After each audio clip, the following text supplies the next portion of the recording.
ওই যে মনোরঞ্জন রবি এখন ওই যে ঘাস কাটতে আসছে, ওর বাড়িতে গরু আছে, ঘাস কাটতে আসছে, ভারতের বিএসএফ আসিয়া ওকে তুলে নিয়ে চলে গেছি। এখন এই যে ভারতের বিএসএফ প্রায় প্রায় আমাদের বাংলাদেশের লোক এরকম করে নিয়ে যায়।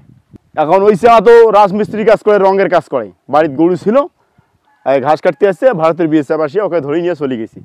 এইরকম করিয়া বর্ডারে আমাদের নিরাপত্তা নাই, আমরা রিক্সের মধ্যে থাকি। এই দফা দফা এরকম করে ভারতের বিএসএফরা বাংলার লোক পাইলে ধরে নিয়ে চলে যায়। তাহলে আমরা কীভাবে বর্ডারে বসবাস করি? আমাদের তো বসবাস করা খুব রিস্ক হয়ে যাচ্ছে, নিরাপত্তা পাইতেছি না আমরা। এখন আমরা কী চাচ্ছি, এখন সরকার ওটা বিবেচনা করবে এবং বিচার করবে সরকার, এবং আমাদের নিরাপত্তার জন্য ব্যবস্থা করবে বর্ডার এলাকায়। আমার একটা মাত্র ছেলে, আমার ছেলেকে ফেরত চাই।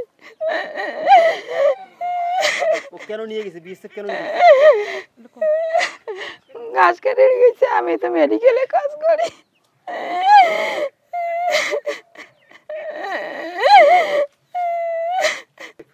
আমার ছেলে ফেরত চাই। মাত্র 30% টাকায় জমির মালিক হয়ে নতুন বাংলাদেশের গড়ে তোলার স্বপ্ন দেখা বাংলা বসতি।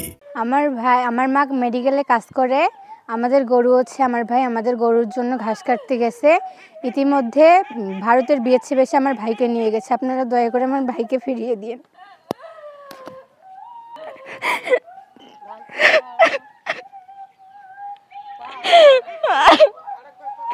দয়া করে আমার ভাইকে ফিরিয়ে দিন।